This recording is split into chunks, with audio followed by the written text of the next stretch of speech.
एक वक्त का किस्सा है। एक गांव में बिट्टू नाम का लड़का मुर्गियों का गोश्त बेचा करता था। बिट्टू भाई 1 किलो चिकन दे दो, बोटी जरा छोटी छोटी रखना, आज चिकन की कढ़ाई बनानी है। ठीक है भाई, मैं भी देता हूँ। फिर वो ग्राहक मुर्गी का गोश्त लेकर वहाँ से चला जाता है। उसी गांव में मीठे नाम का लड़का अपनी बीवी और माँ बाप के साथ रहता था। ससुर जी अपने बेटे को समझाओ, कोई काम धंधा कर बेबे, मर्द कमाते हुए अच्छे लगते हैं। मेरी किस्मत ही खराब है जो मेरी किस्मत में ये बेकार इंसान लिखा हुआ था।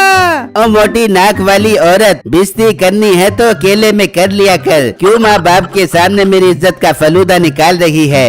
मीठे, अगर तुझे इतनी बिस्ती महसूस हो रही है तो तू कोई काम कर ले। अरे क्या मेरे बेटे के पीछे पड़ रहे हो? कर लेगा कोई काम भी। माँ, इन सब ने मेरी बहुत इंसल्ट कर दी है, मैं जाता हूँ कोई काम ढूंढने के लिए। ये कहकर मीठा घर से निकलता है और बिट्टू की दुकान के पास से गुजर रहा होता है। बिट्टू की दुकान पर काफी रश होता है। क्यों ना मैं भी मुर्गियों का गोश्त बेचना शुरू कर दूं।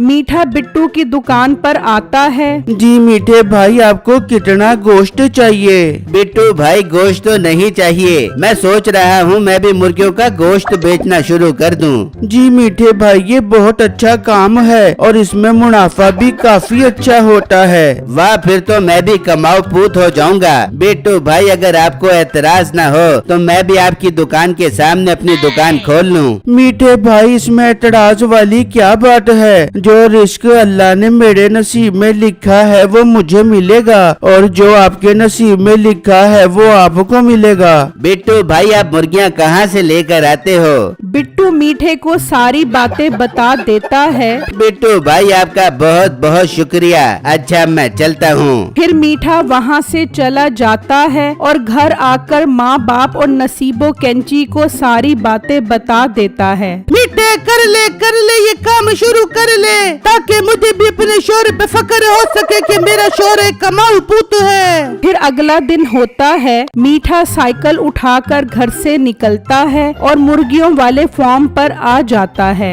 भाई, मुझे उधार पर कुछ माल चाहिए। मैंने इस गांव में मुर्गियों के गोश्त की दुकान बनानी है, उम्मीद है कारोबार चलेगा। टाइम पर पैसे दे दूंगा और अगला माल भी आप ही से खरीदूंगा। फार्म का मालिक अच्छा इंसान होता है, वो मीठे को मुर्गियाँ दे देता है। मीठा मुर्गियाँ लेकर वहाँ से चला जाता है और दुकान खोलकर बैठ जाता है, पर उसकी दुकान पर कोई ग्राहक ही नहीं आ रहा होता। मीठे, ये तो कोई ग्राहक ही नहीं आ रहे मेरी दुकान पर, सब उस मोटे बिट्टू के पास जा रहे हैं। मुझे अब कुछ करना पड़ेगा। तो मीठा गोश्त का रेट 250 से 200 कर देता है। आ जाओ 200 रुपए किलो गोश्त ले जाओ। ये सुनते ही ग्राहक मीठे के पास आ जाते हैं। भाई, मुझे 2 किलो गोश्त दे दो।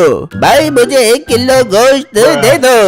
भाई, मुझे 5 किलो गोश्त दे दो। ये सब देखकर बिट्टू हैरान रह जाता है। सब ग्राहक मीठे से गोश्त ले जाते हैं। बिट्टू गुस्से में मीठे के पास आता है। मीठे भाई, ये तो आपकी बहुत बुरी हरकत है, आप ऐसा करके मेरे ग्राहक खराब कर रहे हो।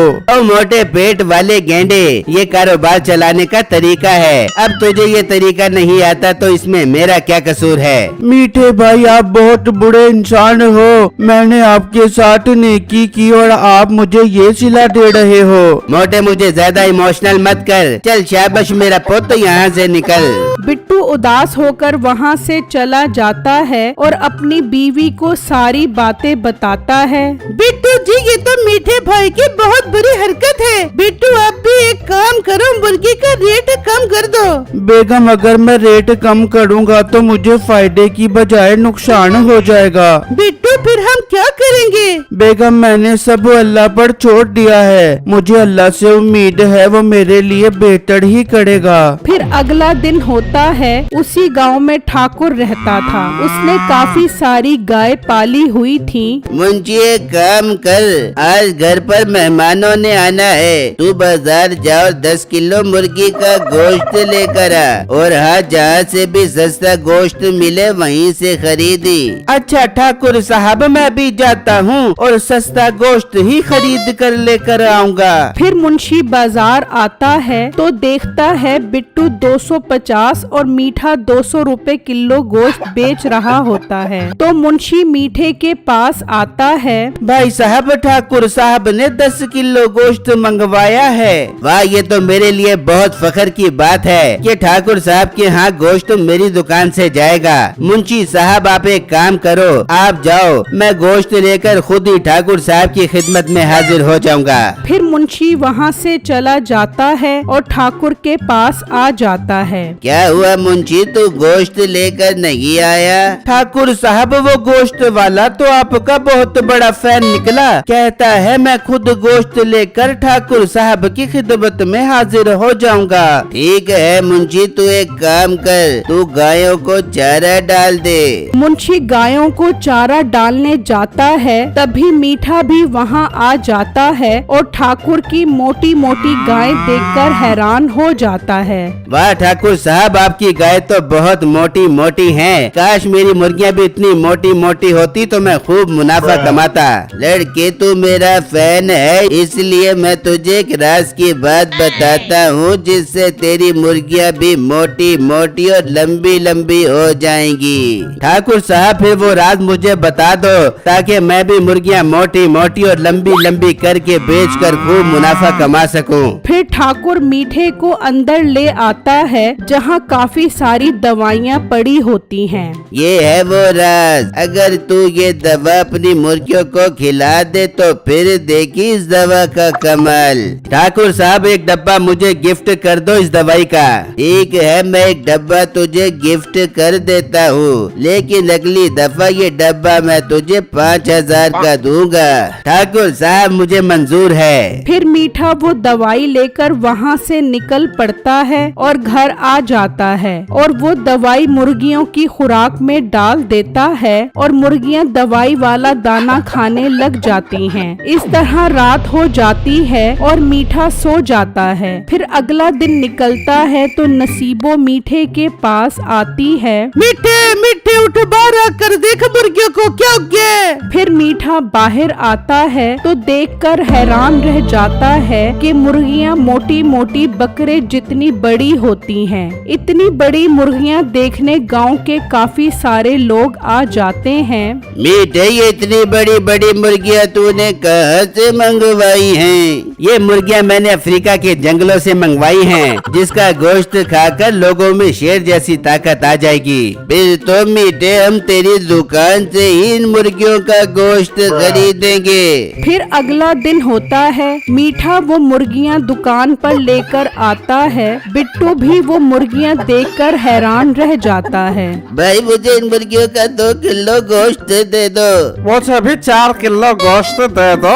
बिट्टू हैरान सब देख रहा होता है। अब मेरा इस बाजार में बैठने का कोई फायदा नहीं है, मुझे अब दुकान बंद कर देनी ही चाहिए। बिट्टू वहाँ से चला जाता है। इस तरह कई दिन गुजर जाते हैं। उस मुर्गियों का गोश्त खाने से गांव के काफी लोग बीमार हो जाते हैं। मीठा ये देखकर डर जाता है। कहीं ये लोग मेरी मुर्गियाँ खाने से तो बीमार नहीं हो रहे। मैं घर जाता हूँ। क्या हुआ मीठे, तू कुछ परेशान लग रहा है? कुछ नहीं बेगम, बहुत प्यास लग रही है। एक काम कर, एक गिलास ठंडे दूध का लेकर आ।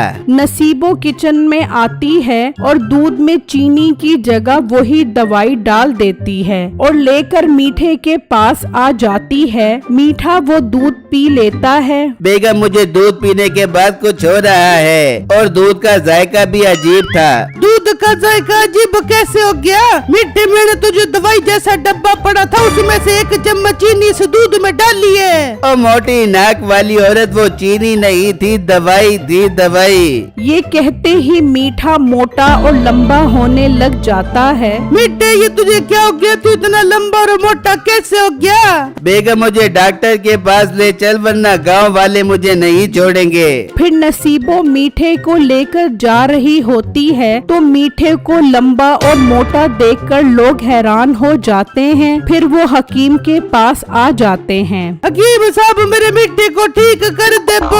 हकीम मीठे को देखकर समझ जाता है कि इसने जो दवाई खाई है वही दवाई वो अपनी मुर्गियों को भी खिलाता था, जिसकी वजह से लोग बीमार हो गए थे। हकीम पुलिस को बुला लेता है। पुलिस साहब इसको अरेस्ट कर लो, इसकी वजह से ही गांव के लोग बीमार हो रहे हैं। पर हकीम साहब मेरे बेटे को तो ठीक कर देबो। बीबी से तो हम थाने ले जाकर ठीक करेंगे ना यार। फिर वो मीठे को थाने में बंद कर देते हैं। बेगम मैं लुट गया, मैं बर्बाद हो गया, मेरी लालच ने मेरा ये हाल कर दिया। दूसरी तरफ गांव के लोग ठीक होने लग जाते हैं और फिर से बिट्टू की मुर्गियों की दुकान चल पड़ती है।